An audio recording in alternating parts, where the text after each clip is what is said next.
Pasamos sin solución de continuidad a la siguiente ponencia que corre a cargo del profesor Garrido Mayol, que es catedrático de Derecho Constitucional y a quien, bueno, ya le he visto hace un rato en la plataforma, pero aprovecho para saludar. Buenos días, don Vicente. Muy buenos días, Juan. Permítame una breve presentación. El profesor Garrido Mayol tiene una dilatada carrera pues, académica. Igual que he hecho con el profesor Catalá, no voy a detenerme en repasar o compendiar pues, sus numerosísimas publicaciones, simplemente subrayar que, bueno, pues casi cualquier cuestión de derecho público que a ustedes les pueda preocupar, pues el profesor Garrido Mayol la ha tratado en algún momento y bueno, particularmente cuestiones relacionadas con la administración pública. Él ha sido presidente del Consejo Jurídico y Consultivo de la Comunidad Valenciana durante bastantes años y, bueno, pues ha centrado en parte su actividad investigadora en esos aspectos. Esta mañana va a abordar una cuestión que, bueno, es interesantísima y también me parece que se complementa muy bien con lo que ha comentado el profesor Catalá. Nos va a marcar un poco el ámbito de este congreso hablando de la democracia representativa. Y, bueno, pues como dice o como reza el título de la ponencia, pues vamos a hacer un pequeño viaje o tránsito de una aparente crisis de esa democracia representativa a la exaltación de la misma, ¿no? Que parece que hoy en día está en boca de todos y, bueno, pues supongo que se trata de presentar hasta qué punto esa exaltación pues, responde a la realidad y cuáles son los desafíos a los que hoy en día se enfrenta.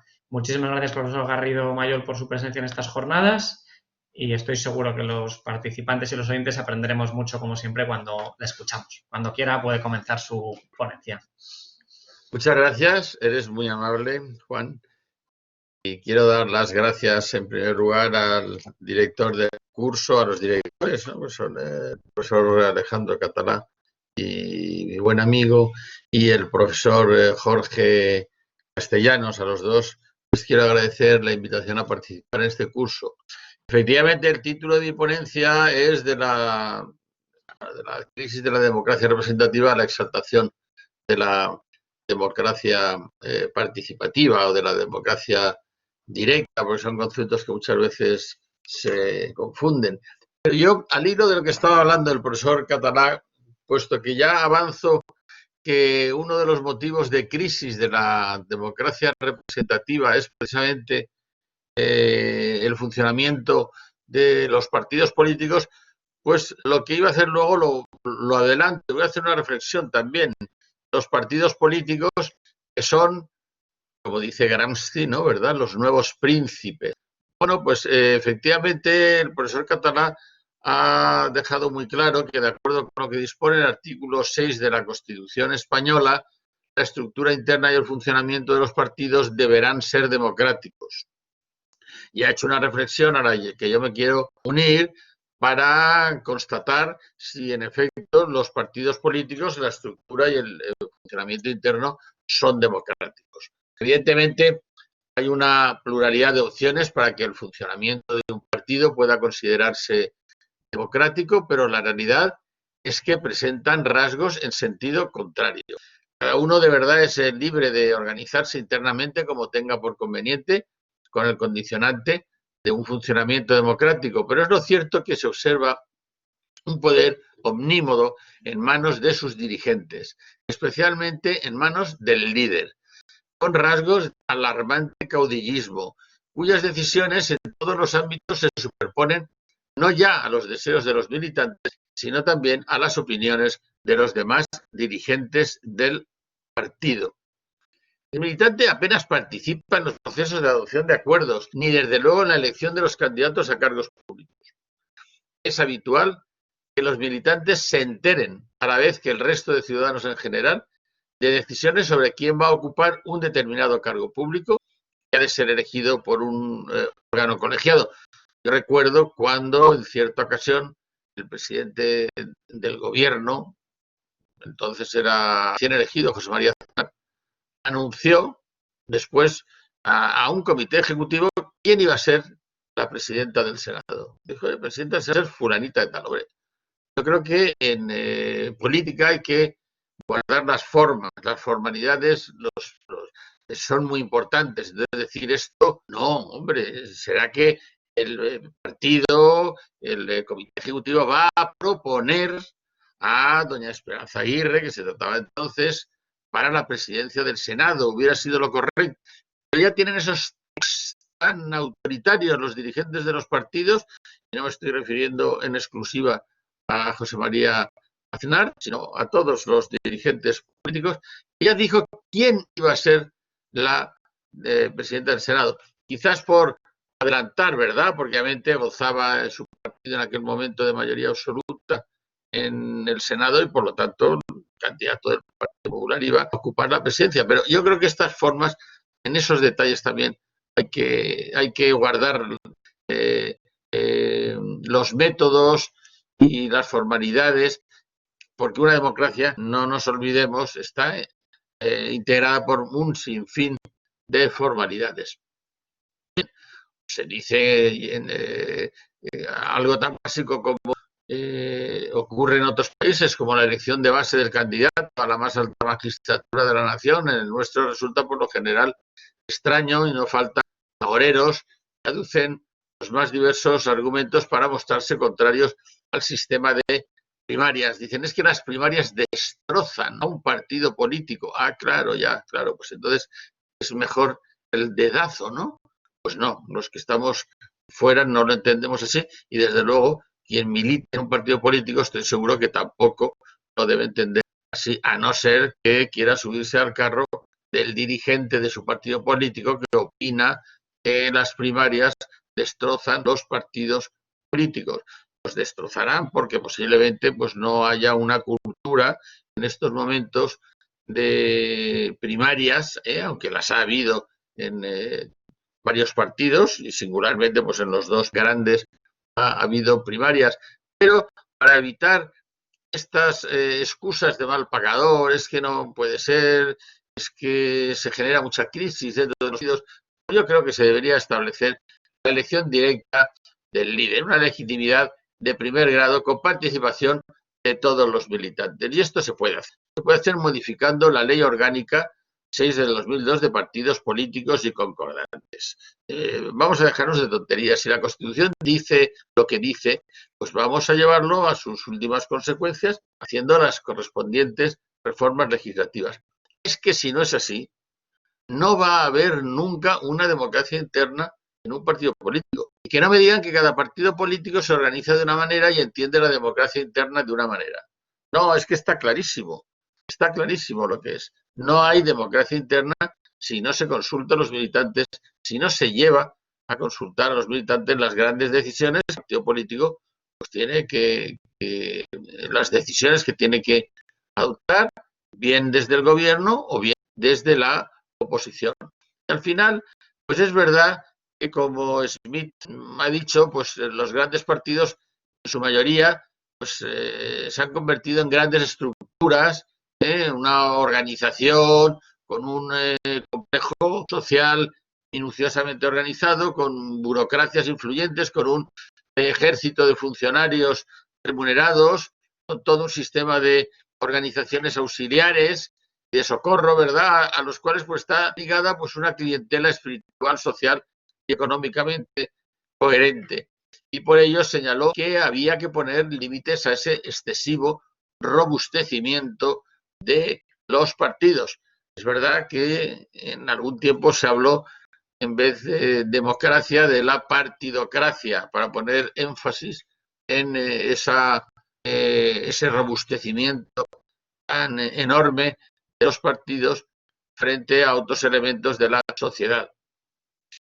Bien, pues es tal el poder que acumulan los partidos y especialmente sus cúpulas, ello tiene su incidencia en el nombramiento de los miembros de instituciones fundamentales del Estado como son el Tribunal Constitucional y el Consejo General del Poder Judicial.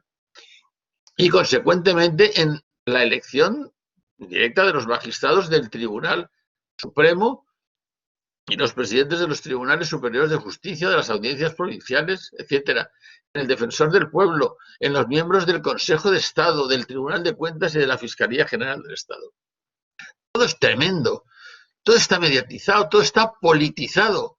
Son instituciones políticas en tanto que tienen su raíz y están establecidas en la Constitución. Pero no tienen que ser instituciones políticas partidistas. Y la partidocracia efectivamente se ha metido por todas partes. Lo estamos viendo ahora con la renovación del Consejo General del Poder Judicial. Se pone sobre la mesa que el sistema de elección pues se debería de reformar. Europa nos está dando capones, sobre todo ante la pretensión del gobierno de querer cambiar el sistema para elegir a 12 magistrados, a 12 consejeros del Consejo del Poder Judicial por mayoría absoluta y no por mayoría de 3/5, politizar más. En esto también tienen mucha culpa las asociaciones de jueces. Los jueces no deben de estar adscritos a ningún partido político, pero bueno, echa la ley, echa la trampa, y entonces han creado sus asociaciones y está claro, creo que nadie lo duda, que hay una asociación, que es la Asociación Profesional de la Magistratura, que está más vinculada al Partido Popular, y la Asociación Juezas y Jueces por la Democracia, que está más vinculada al Partido Socialista. Es que esto es así. Es que hay 3 ministros del gobierno en estos momentos que pertenecen a que han sido miembros del Consejo General del Poder Judicial, y los que son jueces pertenecen a la Asociación Jueces y Juezas para la Democracia. Esto es así. Yo recuerdo que todos tenemos nuestros actos, pero había uno que fue ministro, me sabe mal dar nombres, que fue ministro y primero había sido miembro del Consejo General del Poder Judicial, juez de carrera, que reunía a los magistrados, entre comillas, progresistas. A mí no me gusta llamarlo progresistas porque de progresismo no hay nada en todo esto que estoy diciendo, pero reunía a esos jueces más bien vinculados al Partido Socialista, izquierdas, para, antes de las reuniones, prepararlas, impartir instrucciones. Bueno, es que esto es lo que ocurre en el Consejo General del Poder Judicial. En menor medida en el Tribunal Constitucional, pero también al Tribunal no se debe llevar ni al Consejo General del Poder Judicial personas que han tenido una estrecha vinculación con la política. Todo esto que estoy hablando no es que me haya ido por las ramas, es que tiene mucho que ver con la crisis de la democracia representativa y mucho que ver con las consecuencias de esa crisis. Por eso estoy hablando de estos temas. Lo que no se debe llevar, insisto, a personas muy vinculadas a la política, a estas instituciones. Cada uno, por supuesto, tiene su ideología, cada uno tiene su forma de pensar, pero no debe, cuando está en estas instituciones, exteriorizarla. Y debe estar tan marcado políticamente que, aunque se empeñe en no exteriorizarlas, pues el común de los mortales, cada vez que dice algo, pues sabe que está diciéndolo desde una perspectiva política determinada. Yo para eso propondría también aquí reformas. Mira, en el Consejo General del Poder Judicial se acabaría la fiesta si se reformara la ley y se dijera incompatibilidades para ser miembro del Consejo General del Poder Judicial. No pueden serlo aquellas personas que hayan ostentado los siguientes cargos políticos: ministro, director general, subsecretario, secretario de Estado, altos cargos de las comunidades autónomas. No, quienes han ostentado un cargo político no pueden ser consejeros del Poder Judicial. Y más aún, también por guardar las formas, una vez sales del Consejo General del Poder Judicial, el que ha sido miembro del Consejo General del Poder Judicial no podrá ostentar ningún cargo político. Porque es que ya digo, es que ahora hay, en el gobierno actual de España, hay 3 ministros que han sido miembros del Consejo General del Poder Judicial, que se supone que es un órgano constitucional y aparte bueno, apartado un poco pues de la vorágine política bueno, que es propiamente dirigida por el gobierno. Bueno, y lo mismo pues con respecto al Tribunal Constitucional y lo mismo con respecto al Consejo de Estado, que muchas veces pues se utiliza para agradecer servicios prestados, o el Tribunal de Cuentas, y no voy a hablar ya de la Fiscalía General del Estado, porque ya nos ha sorprendido tanto que una persona del sillón del Consejo de Ministros pase al sillón de la Fiscalía General del Estado. Esto ocurrió en una ocasión ya en el gobierno de Felipe González, cuando se nombró fiscal general del Estado a Javier Moscoso. Pero hay que señalar una diferencia muy grande entre Javier Moscoso y Dolores Delgado. Javier Moscoso era una persona con un perfil político bajo, era una persona más técnica.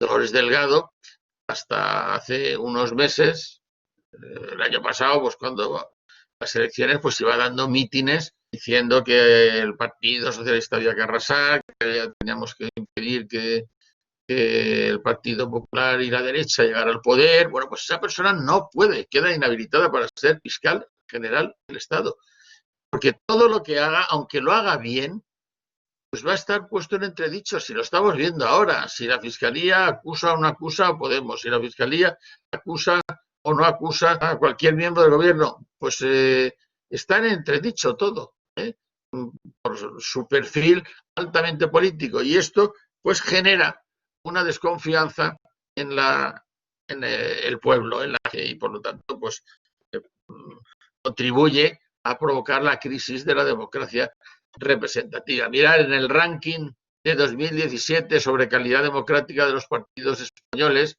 elaborado por el grupo de trabajo Más Democracia, pues concluyó por tercer año consecutivo en la baja calidad democrática de los partidos españoles en comparación con las normas de funcionamiento requeridas en Alemania o en Gran Bretaña.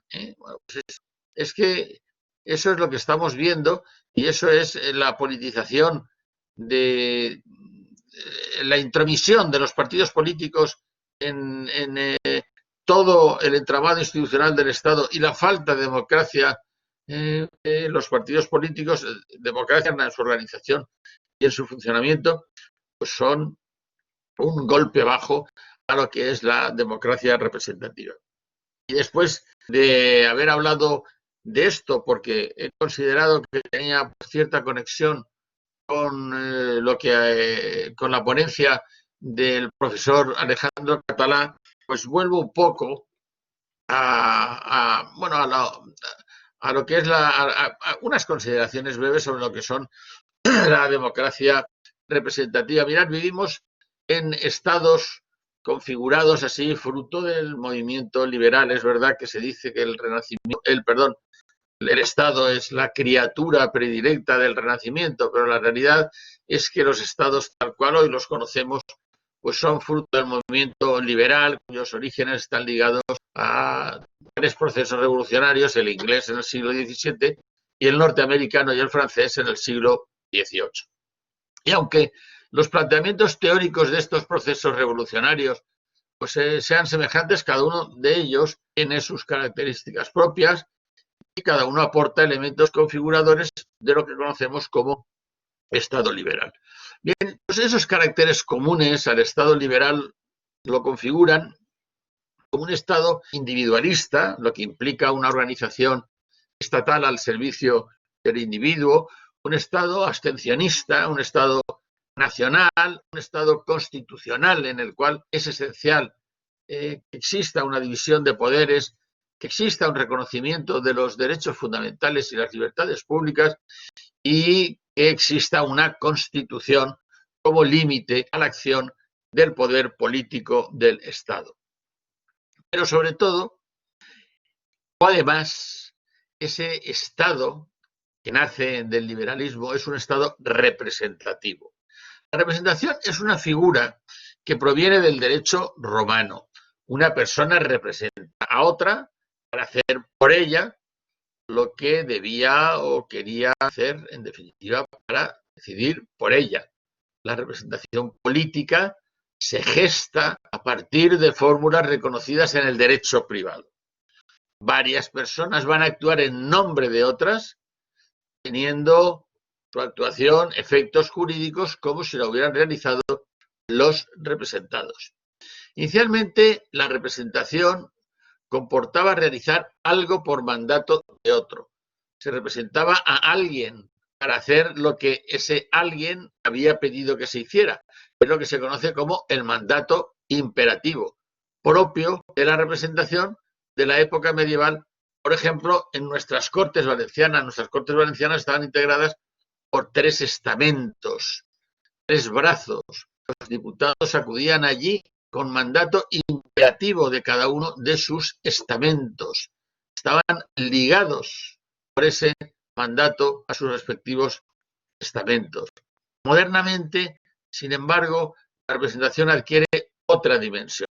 El mandato para que el representante decida por el representado ya no va a ser imperativo, pues se transforma en mandato representativo, de suerte tal que el representante va a tener libertad de actuación conforme a su criterio cuando ejerce la representación.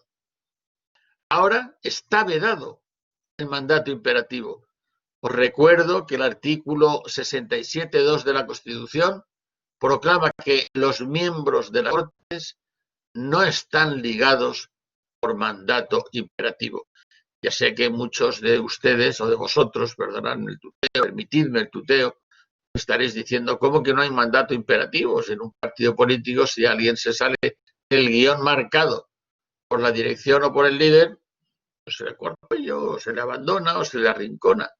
Es cierto, es verdad, pero esto es una consecuencia querida por el propio parlamentario, por el propio diputado, que no tiene efecto jurídico alguno, porque la realidad es que, como bien sabéis, a un diputado ya elegido o a un senador no se le puede despojar de su escaño, precisamente por este artículo de la Constitución, porque los diputados no pueden estar ligados por mandato imperativo, de suerte tal que el escaño no pertenece al partido político por el que se presentó a las elecciones, sino que le pertenece a él. Él es el representante del pueblo, porque hay que tener en cuenta que también modernamente los representantes pasan a serlo de la nación, ficción que integra a todos los ciudadanos, pasan a ser representantes del pueblo en su conjunto y no solo de quienes les han votado. Cuando uno es elegido diputado,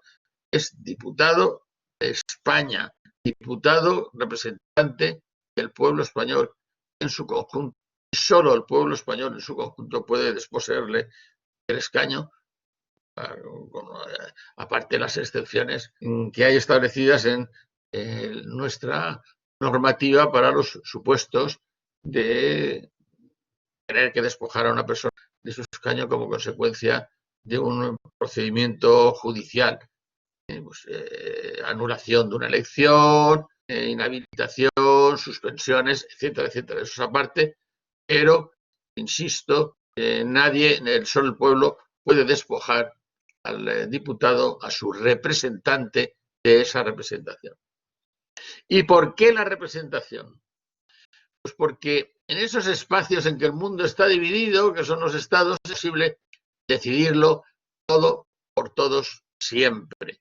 Como también ocurre en una gran empresa, ocurre en un banco, en una asociación, en una fundación, todos tienen su órgano directivo que representa a la base. En un banco los accionistas no deciden todo todos los días, sino que delegan, eligen a unos representantes para que decidan por todos ellos. Es verdad que en tiempos hubo una democracia directa en el ágora griega, en que se decidía de forma asamblearia. Ojalá pues pudiera haber estados de un tamaño pequeño en los que se pudiera decidir por todos, pero esto hoy en día no es posible. El significado de la democracia evolucionó con el paso del tiempo y, al no ser posible la participación directa en el ejercicio de las funciones públicas, pues se hizo necesario recurrir al artificio de la representación, esto es, de confiar las decisiones a representantes elegidos. Rousseau fue muy crítico con la democracia representativa en comparación con la libertad, y dijo que la libertad no era compatible con la representación. Para él, la libertad política comportaba participación personal y directa de los ciudadanos en la decisión conjunta sobre los asuntos públicos. Llegó a afirmar un gobierno democrático presupone una comunidad muy pequeña, donde las personas pueden reunirse fácilmente y donde cada ciudadano puede conocer con facilidad a todos los demás, mientras que, por el contrario, cuanto mayor es un país, menor es la libertad, porque con el representante se deja de ser libre. Bueno, esta posición crítica de Rousseau fue combatida por muchos pensadores, y ahí está la opinión de Benjamin Constant, que criticó ese concepto ateniense de libertad de Rousseau, porque para él la libertad era el disfrute apacible de la independencia privada. El gobierno representativo, decía, es el único que puede proporcionar libertad. Pero defendió también el derecho de revocatoria de los poderes abusados. Bien, hoy la democracia política caracteriza, la representación política, caracteriza la democracia. El sistema político por excelencia, el comúnmente admitido como el menos malo en palabras de Winston Churchill. Democracia y representación son dos términos que están indisolublemente unidos.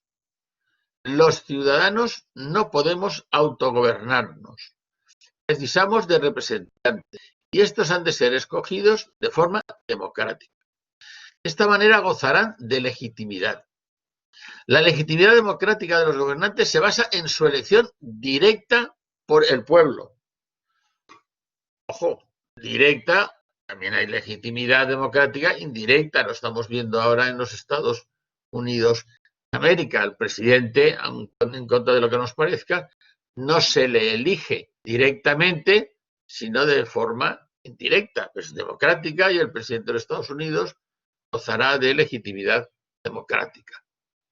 En la democracia, como la concebía Aristóteles, pues es una forma de organización del Estado en la cual las decisiones colectivas son adoptadas por el pueblo mediante mecanismos de participación directa o indirecta que les confieren legitimidad a los representantes.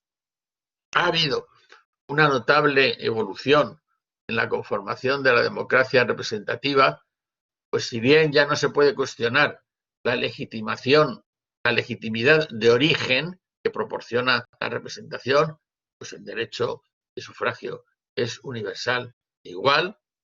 Dejamos para otro momento el debate sobre las distorsiones de los sistemas electorales al respecto. Y además también los procesos electorales suelen ser limpios y controlables. Tampoco entramos en algunas conductas que puedan adulterar la limpieza.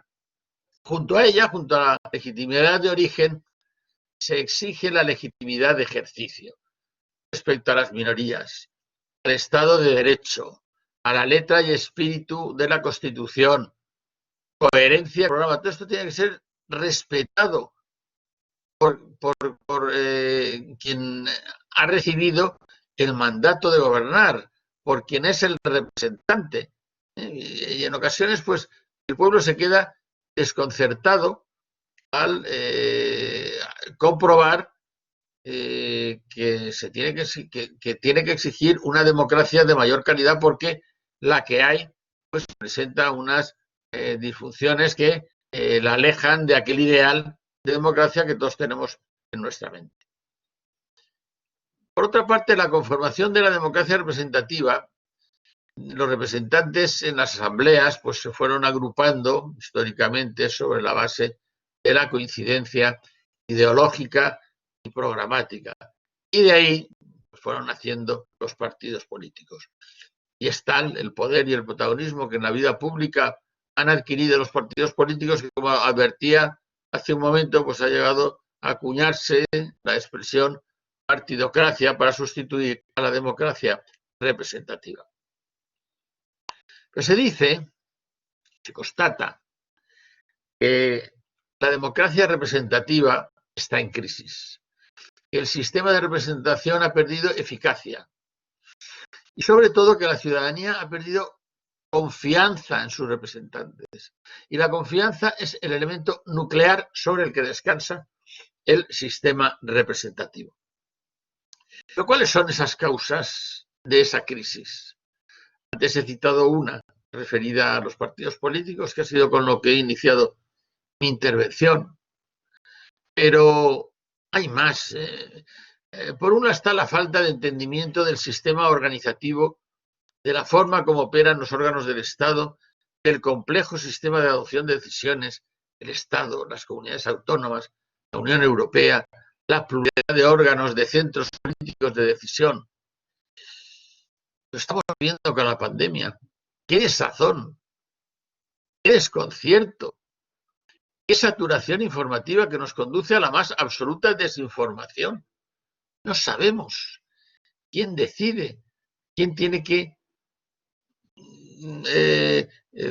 nuestro futuro decidirlo. Es que no lo sabemos. La gente en la calle quiere que le solucionen su problema, pero realmente está muy desorientado sobre la forma con que se está actuando. El estado de alarma, lo propio del mando único, pues ha saltado en mil pedazos, porque en la Ley Orgánica 4 de 1981, que es la que establece los estados excepcionales, estado de alarma, estado de excepción, el estado de sitio dice muy claramente, y creo que es un artículo que no merece la más mínima interpretación, que cuando se declara el estado de alarma, la autoridad será el gobierno. Y que el gobierno puede delegar esa autoridad en un presidente de una comunidad autónoma exclusivamente en el caso en que el estado de alarma afecte a todo o parte del territorio de esa comunidad autónoma. Es el único supuesto, exclusivamente, dice la ley orgánica, que permite la delegación en los presidentes de las comunidades autónomas. Pues bien, aquí se declara el estado de alarma para todo el territorio de España y se delega automáticamente en todos los presidentes de las comunidades autónomas. Decreto manifiestamente contrario a la ley orgánica, absolutamente ilegal. Por lo tanto, y ante mi sorpresa, el Consejo de Estado, curiosamente, emitió un dictamen. Se ve que en segundos, porque el Consejo de Ministros se reunió, creo que fue el 27 de octubre por la mañana, el Consejo de Estado, según consta en su dictamen, también se reunió el día 27 de octubre. Hicieron un dictamen que estos lo pasan por alto. No merece la mínima atención. Es curioso que el primer decreto de estado de alarma no se consultara al Consejo de Estado y este sí, quizás porque se tenía mala conciencia y se quería el aval del dictamen del Consejo de Estado. Pero bueno, pues todo esto pues, que no se entiende muy bien y que, fijaros, hasta los juristas nos llama la atención, hasta los juristas no entendemos cómo es lo que es esto que está ocurriendo, pues no digo ya a la gente que no tiene formación jurídica y que por lo tanto desconoce estos mecanismos organizativos y el funcionamiento de los órganos del Estado y del complejo sistema de adopción de decisiones. También contribuye a ello, y vuelvo otra vez, la dinámica propia de los partidos políticos, que sin duda alguna son elementos esenciales, en particular la participación política, pero que, insisto en ello, en estos momentos pues se ha producido una oligarquización enorme, de tal manera pues que están muy separados de las bases. De esto ya he hablado y no voy a insistir, pero la fontanería, la burocracia ha fortalecido al líder y ha debilitado a su conjunto. El líder tiene un poder omnímodo, y hoy en día pues sí se debate entre la eficacia del mando unipersonal y la gobernación colectiva. A mí me hace mucha gracia cuando se dice, no, es que los elementos hay que conjugar los elementos de participación con la eficacia. Ah, muy bien. ¿Esto qué quiere decir? El que tiene el mando de algo, pues decide como él tiene por conveniente y la participación la dejamos aparte. La participación la dejamos para que los participantes simplemente ratifiquen la decisión del que tiene que decidir. Eso no es participación y eso no es democracia participativa. La dinámica parlamentaria también con bochornosos espectáculos, como si el Congreso fuera un circo. insultos, acusaciones, falta de diálogo, de acuerdos, de pactos, desprecio de unos frente a otros, sectarismo, esa palabra tan favorita de mucha gente, es usted un facha, es que es facha. El que no piensa como yo es facha. Ah, hombre, está muy bien, es facha, bueno, nada. Se hace con sentido absolutamente despectivo. Los medios de comunicación es otro factor de la crisis, influyendo, apostando por unos frente a otros, dentro del mismo partido incluso, con una maraña de intereses al margen de los ciudadanos. Son autores de ese sensacionalismo, muchas veces que tanto nos conmueve. Y vemos cómo, o no vemos, desgraciadamente mucha gente no lo ve, los intereses que hay detrás de cada medio informativo y cómo los medios informativos son sostenidos con fondos públicos. Sí, sí, lo que estoy diciendo es verdad. Los medios informativos muchas veces critican las subvenciones que los poderes públicos dan a empresas, a colectivos, pero jamás publican cuánto dinero reciben los medios informativos de los poderes públicos. Nunca lo dicen. Nunca. Y sería conveniente que lo dijeran, hombre, pues para que los ciudadanos tenemos derecho, ¿no?, a saber y a enterarnos quién sostiene también. Son empresas privadas, excepto Televisión Española, y la 2, y el canal 24 horas, los demás son empresas privadas, pero reciben dinero de fondos públicos, no cabe duda, igual que los medios informativos escritos, igual que las emisoras de radio, etcétera, etcétera. Pues esto sería muy conveniente y muy interesante formarnos una idea. Ya sabemos que cada medio informativo pues tiene un sesgo ideológico determinado y de eso no nos podemos quejar. Por eso me hace mucha gracia cuando se titulan diario independiente, diario neutral. No, no hay independencia ni hay neutralidad en absoluto. No lo hay. Pero por eso sería muy conveniente que los ciudadanos supiéramos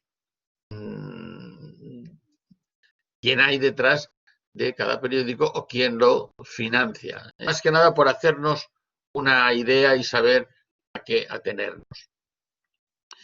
Se tiene, por otra parte, la sensación en la sociedad de que los más beneficiados de la acción de gobierno no son los que conforman la mayoría de los ciudadanos. Muchos no ven resueltos sus problemas. Sigue habiendo los mismos problemas. Es verdad que nadie tiene la varita mágica para solucionar los problemas. El paro, la vivienda fundamentalmente.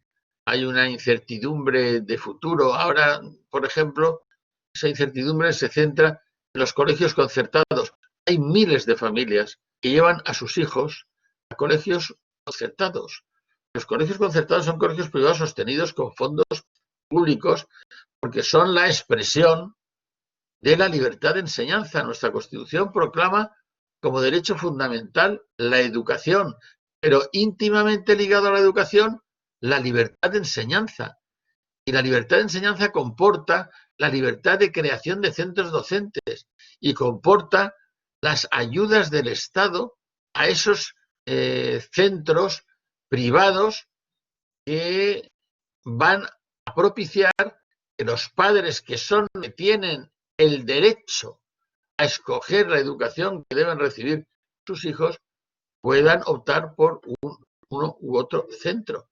Es que puede haber centros de diversas orientaciones y esto es lo propio de un Estado democrático, de un Estado liberal. Ojo, esto no es solamente propio de nuestra Constitución, es que está proclamado en un sinfín de tratados internacionales, desde la Declaración Universal de los Derechos Humanos hasta el Convenio Europeo de los Derechos Humanos de 1950. No es solamente nuestra Constitución, son los tratados internacionales. Por eso es importante que tengamos una certeza acerca de que nuestros hijos van a poder seguir estudiando en los colegios donde han estudiado siempre y de forma gratuita, porque si tú ahora los colegios un montón de colegios privados les dice, sí, sí, sí, usted va a poder seguir enseñando, pero le quitamos el concierto. Oiga, es que las familias no pueden pagar una plaza en un colegio privado. Es imposible si no está concertado. No digamos nada ya con la cuestión de la lengua vehicular, pues hay gente que está temblando ya de pensar que se elimina el castellano como lengua vehicular, pero esto qué disparate es, eso es inconstitucional. El castellano, dice la Constitución, es la lengua española oficial del Estado. Por lo tanto, si es lengua oficial, lo es en todo el Estado, en todas las dependencias, en todas las instituciones, en todas las comunidades, en todos los colegios, en todas las universidades. Es que esto es algo tan básico.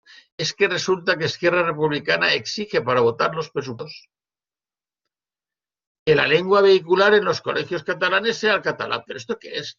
Si ya es lengua vehicular el catalán, pero también el castellano. Lenguas vehiculares en las comunidades autónomas que cuentan con lengua cooficial diferente del castellano son las dos. Son el castellano, aquí en la Comunidad Valenciana es el castellano y el valenciano. En Cataluña es el castellano y el catalán. En el País Vasco el euskera y el castellano. Claro que sí. Son las dos lenguas vehiculares, pero no solo una. Y el ser lengua vehicular quiere decir que es lengua de expresión común ordinaria en el colegio correspondiente y que hay asignaturas que no se tiene que, no solo se ha de enseñar el castellano, sino que se ha de enseñar en castellano.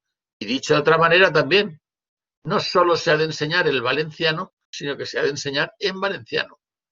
Y creo que la solución es muy clara, el trilingüismo, porque nos olvidamos también del inglés, es que la gente quiere también que sus hijos sepan inglés u otro idioma distinto, extranjero, porque si no resulta que los que no tienen medios económicos no van a poder tener esa enseñanza de un idioma extranjero que le va a abrir muchas puertas en el futuro, como las tienen abiertas quienes sí que han estudiado idiomas, los niños que han estudiado idiomas desde pequeños.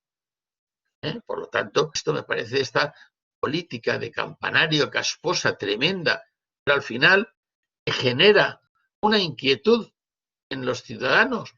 Pues todo esto también contribuye a perder fe en este sistema representativo del que estoy tratando. También influye negativamente la dinámica política que sitúa en lo más alto de los gobiernos a quienes carecen del vigor electoral suficiente de tal suerte que acaban gobernando o influyendo notablemente en la gobernación representantes de opciones muy minoritarias. Es verdad que estamos en un sistema parlamentario de gobierno. Sabemos cómo funciona un sistema parlamentario de gobierno. La unión de diversos partidos políticos puede formar una mayoría parlamentaria. Pero parece que gobierna quien no ha ganado las elecciones. Por poner un ejemplo, en las últimas elecciones, pues el Partido Popular obtuvo 88 escaños. Podemos 35. No hace falta decir quién tiene mayor influencia y quién está decidiendo en estos momentos más sobre el futuro, sobre la política. Y esto también pues genera cierta incomprensión en ciertos sectores del electorado. Por otra parte, el distanciamiento entre representantes y representados es cada vez más perceptible. En España el sistema electoral proporcional es el que rige para elegir el Congreso, pero también para elegir los parlamentos autonómicos, los ayuntamientos, etcétera, etcétera. Y ello propicia que accedan a las instituciones mujeres y hombres que apenas son conocidos por los votantes. Y así pueden pasar años y años sin que se sepa nada acerca de su gestión como políticos, como parlamentarios. Ciertamente ello no ocurre en municipios de menor población, en los que la gente pues conoce a sus concejales, a sus vecinos y por lo tanto, bueno, pues existe una relación más íntima entre ellos, pero no ocurre en las comunidades autónomas o en el Estado. A la gente los partidos políticos le presentan una lista completa, cerrada y bloqueada.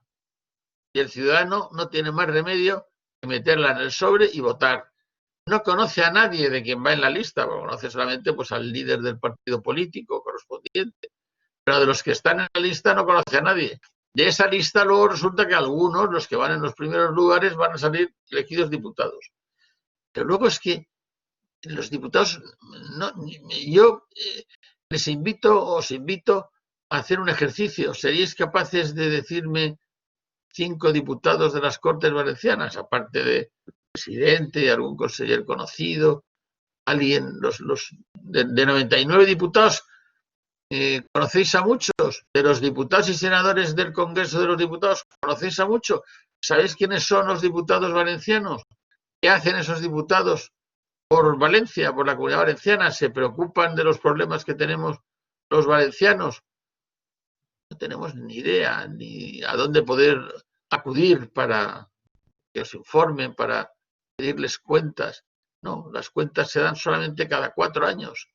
Y esto pues se convierte en una democracia de baja calidad, ¿verdad? Porque solamente participar cada 4 años y encima con la sola opción de una papeleta en la que no puedo tachar ningún nombre, porque a lo mejor hay algún nombre que conozco y que no me gusta, o que prefiero que el que va de número 5 vaya de número 1, tampoco lo puedo hacer porque está bloqueada. Bueno, pues todo esto produce un distanciamiento entre representantes y representados.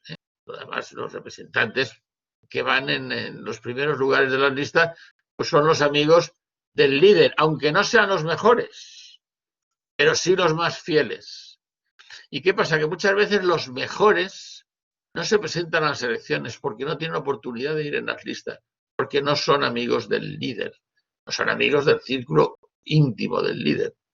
Y esto no pasaría con un sistema electoral mayoritario. No estoy apostando porque el sistema electoral proporcional tiene sus ventajas y tiene sus inconvenientes y el mayoritario tiene sus ventajas y tiene sus inconvenientes. Simplemente os quiero decir que el sistema mayoritario ha sido el tradicional en España. Siempre. Si os leéis las constituciones del siglo XIX, incluso las del siglo XX, en la Segunda República, el sistema era el sistema mayoritario. El sistema proporcional es con la Ley para la Reforma Política de 1976, la Ley 1 del 77, pero fue aprobada por el pueblo español el 15 de diciembre de 1976. Es la primera vez y de ahí salta a la Constitución. Establece ya ese sistema que predetermina nuestro régimen electoral. Muy bien, pues habría que ir pensando a lo mejor en fórmulas mixtas. No sé si en cambiar el sistema electoral, porque insisto que el mayoritario también tiene sus muchas ventajas, que es que de alguna manera acerca mucho más al ciudadano con el representante, con el representado.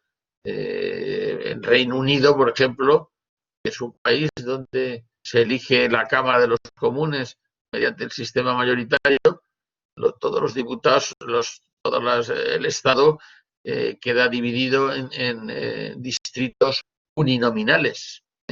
Cada circunscripción elige a un diputado.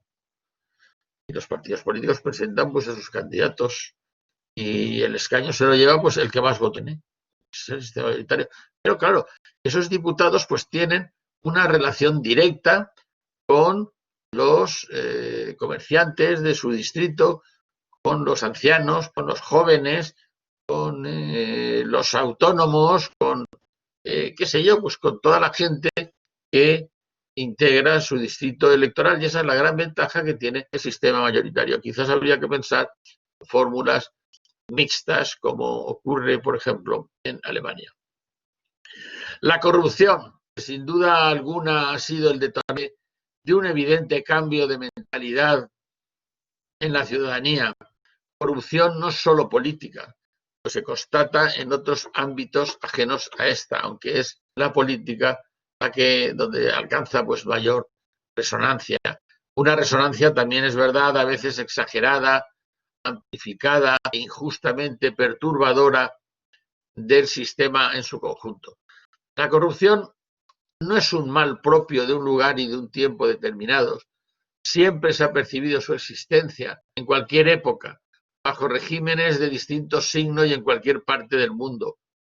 Ahora bien, la salud de un sistema democrático único, en el que se puede luchar eficazmente contra la corrupción, no consiste en la ausencia total de ese cáncer social, sino en la existencia de mecanismos variados y contundentes de reacción. Tengamos en cuenta que la corrupción está en toda la sociedad, desde el ámbito doméstico hasta lo más alto, hasta el más ámbito, lugar donde se toman las decisiones más trascendentales. La pequeña corrupción que ocurre en los hogares cuando un oficial o un operario pasa los honorarios por haber arreglado algún servicio de la casa, que dice, no, si quiere facturar le tengo que poner el IVA.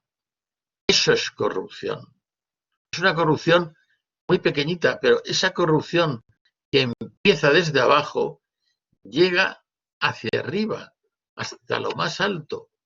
Por lo tanto, lo que se tiene que luchar también es para erradicar la corrupción de la sociedad, de las raíces de la propia sociedad, para que no llegue a lo más alto de la copa del árbol. En las consecuencias de todo ello, de todos estos factores que de alguna manera influyen negativamente en la pérdida, influyen negativamente en lo que es la democracia representativa, pues no son nada halagüeñas. Cada vez son más frecuentes los discursos populistas que atraen a los desesperados ciudadanos que aún confían en alcanzar una situación más próspera. El movimiento 15M es paradigmático al respecto. El grito "no nos representan" es desolador.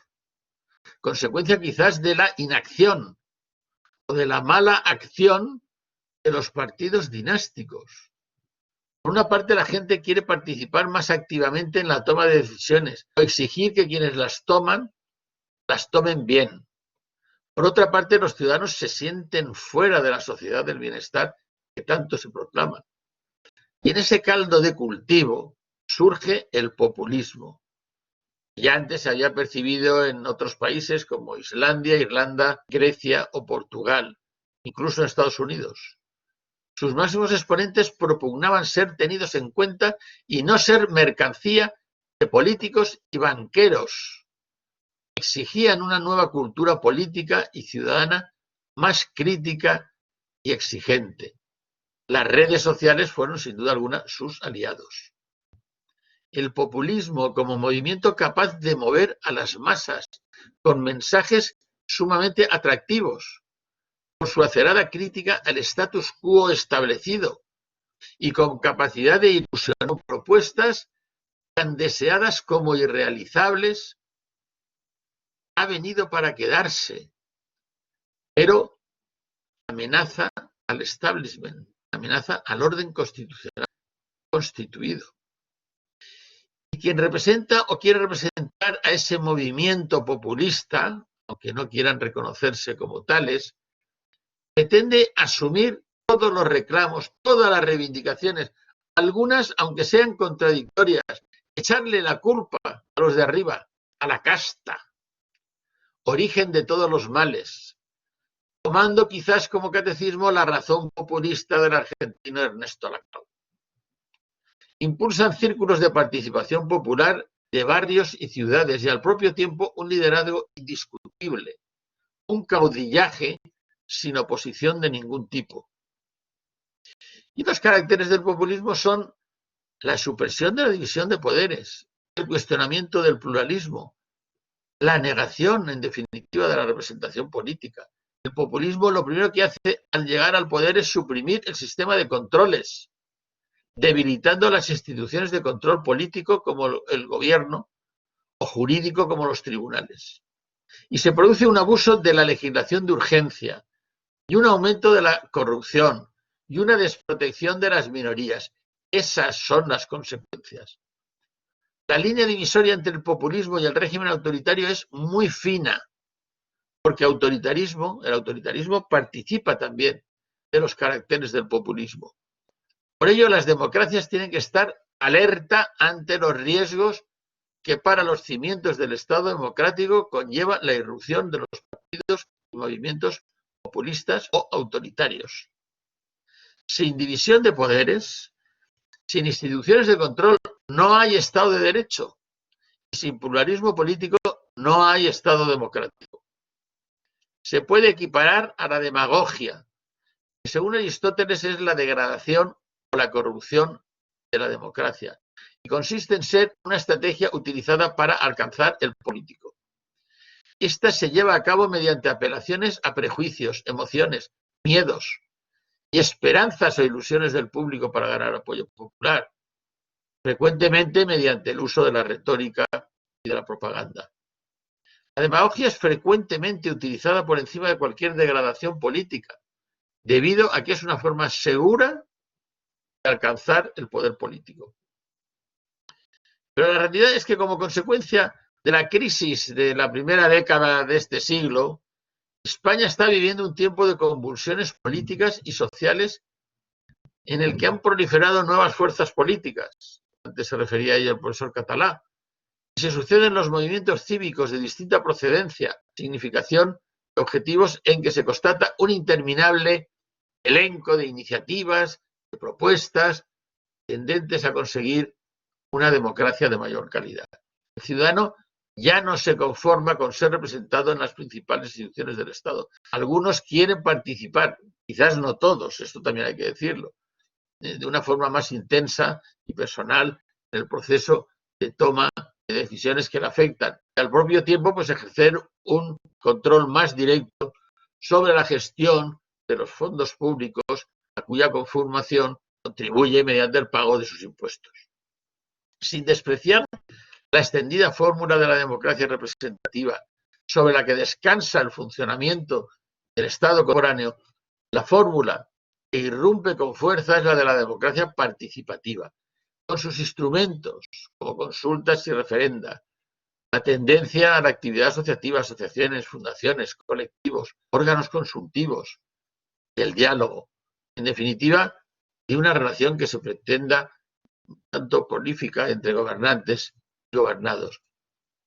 Ciertamente la democracia representativa encauza y articula una importante parte de los intereses de los ciudadanos, que son reinterpretados y son gestionados por los sujetos, por los representantes a quienes se supone una notable preparación para satisfacer el interés general. Esto es una suposición.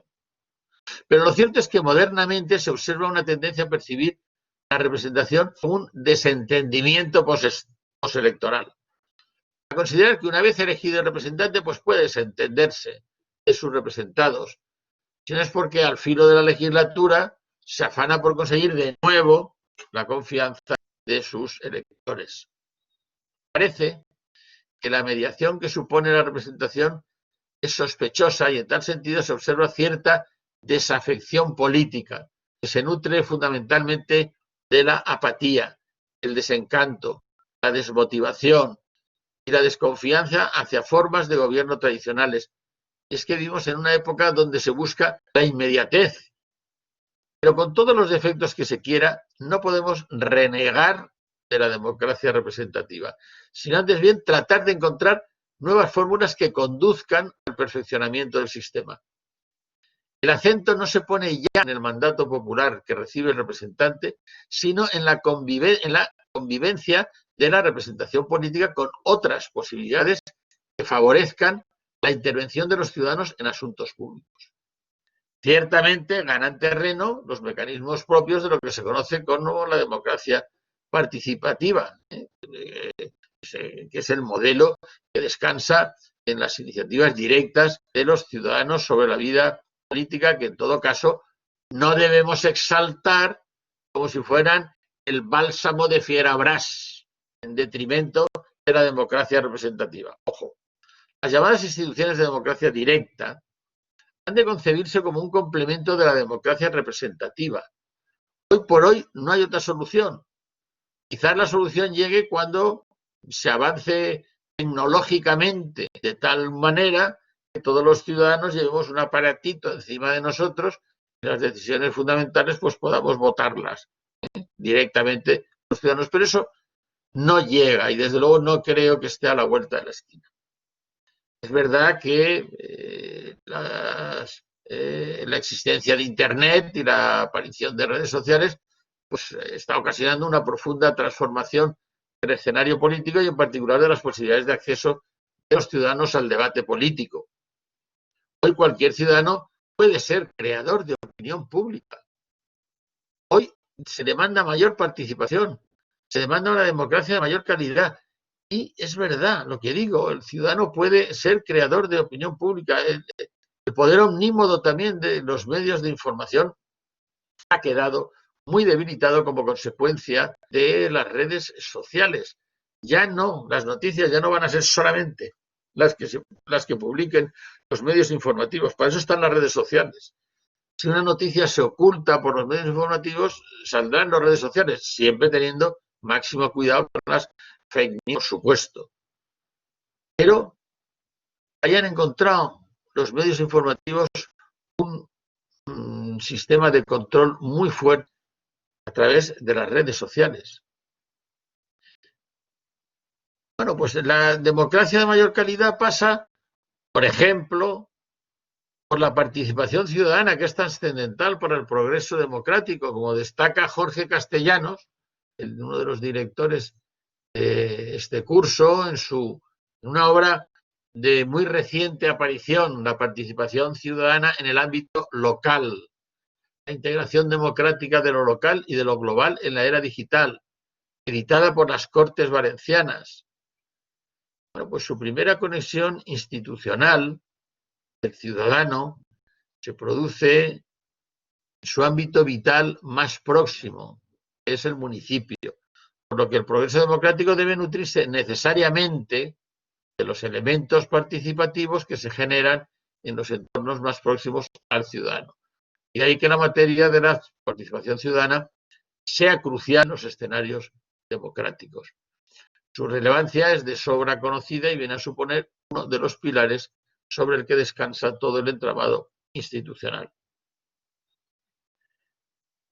Las consultas populares, los referenda, son los mecanismos más representativos de la democracia directa, de la democracia participativa. Tienen un valor complementario, desde luego, como he dicho antes, de lo que es la democracia representativa. Desde el punto de vista territorial, el ámbito local pues parece que sea el más adecuado para su desarrollo. Desde el punto de vista material, son las decisiones de especial trascendencia, poco complejas, las que deben justificar la convocatoria de un referéndum en una consulta popular. Digo poco complejas porque muchas veces se pretende llevar a referéndum cuestiones que realmente el pueblo no entiende muy bien para dilucidar o para decidir o para opinar o para expresar su opinión a través de un referéndum. Bien, es verdad que también estos instrumentos de democracia directa pues tienen sus riesgos. Está ahí el dirigismo gubernamental a la hora de convocar un referéndum con toda la maquinaria del poder del Estado en favor de una determinada opción, el papel protagonista de los partidos políticos. Claro, se recibe información a través de los partidos políticos, pero los partidos políticos van a pelear también en favor de un sí o de un no en el referéndum. Desde luego, no puede utilizarse el referéndum para legitimar pretensiones al margen del orden constitucional. Es evidente. Ejemplo, el referéndum de Cataluña del 1 de octubre del 2017, pues no, es un referéndum ilegal porque pretendía algo fuera del orden constitucional. Por lo tanto, para eso no está el referéndum. Y luego, pues también tiene que tener una serie de condiciones. El ciudadano tiene que tener una información completa de qué es lo que se pretende y cuáles son las consecuencias de la decisión que se pueda tomar. El ciudadano, pues, tiene que haber participado en las fases preparatorias del referéndum, no solamente en el momento de ir a la urna, sino tiene que haberse establecido cauces de participación en la conformación de lo que tiene que ser el objeto del referéndum. Y luego también pues tiene que haber, a mi juicio creo que es importante, un quórum de participación para que el resultado pues sea tenido en cuenta, sea considerado. El referéndum del Estatuto de Cataluña del año 2006, que tanto protestaron los catalanes, porque fue declarado parcialmente inconstitucional por el Tribunal Constitucional, pues se refiere, es que el pueblo ya lo ha votado y después del pueblo el Tribunal Constitucional no puede intervenir. ¿Cómo que no? Es nuestro sistema, pero es que en ese referéndum no llegó a intervenir ni el 50% de los catalanes. ¿Pero qué me están diciendo? Bueno, y luego la participación en el proceso legislativo es otro medio también. Pero fijaros, es que yo tengo la sensación de que al final estos instrumentos de democracia participativa, llevo hablando más de una hora, ¿verdad, Jorge? Pero bueno, como la siguiente ponencia es ahí 45. Sí, juntaremos ambas, no hay problema, Vicente, no te Pues preocupes. sigo hablando hasta que me digas que no. Ya te he dicho antes que a mí no me gusta hablar nunca más de 40-45 minutos, que canso al auditorio. Juan, creo que tenía una pregunta para Alex y otra para ti. Si quieres ir acabando y damos paso por lo menos a alguna preguntita, que veas. Perfecto, pues voy a ir acabando, sí. Me iba a referir a otro instrumento de democracia representativa, que es la participación del ciudadano en el proceso legislativo. Y en concreto, pues en dos fases. En la iniciativa legislativa popular, por ejemplo, en la Comunidad Valenciana, está establecida en la Ley 5 del 83. Hay muchas materias que están vedadas, las penales, las tributarias, las identitarias, no pueden ser objeto de iniciativa legislativa popular. Pero mirar, en casi 40 años de autonomía valenciana, 38, pues se han presentado 9 iniciativas legislativas populares. 3 caducaron por no reunir las firmas suficientes. Al principio eran 50.000, luego 25.000, ahora son 10.000. Otras 3 fueron inadmitidas por afectar a materias excluidas. 3 llegaron al trámite de toma en consideración. De ellas 2 fueron rechazadas. Y solo una se convirtió en ley. En la Ley 6/2009 de protección de la maternidad. Todas las demás no ha habido más iniciativas legislativas populares. O han corrido la suerte que he dicho. La gente es complicado y luego pues, la gente quiere participar y quiere democracia más calidad, pero luego tampoco son muy activos. Los proyectos de ley. Pues en fase de proyecto de ley ya se suele consultar. La ley de gobierno prevé que el Consejo determine qué informes o dictámenes, aparte de los preceptivos, conviene pedir. En la Ley de Participación Ciudadana del 2008, ya derogada, estoy refiriéndome a la Comunidad Valenciana, se preveía una audiencia facultativa, pero no sobre materias excluidas de la iniciativa popular.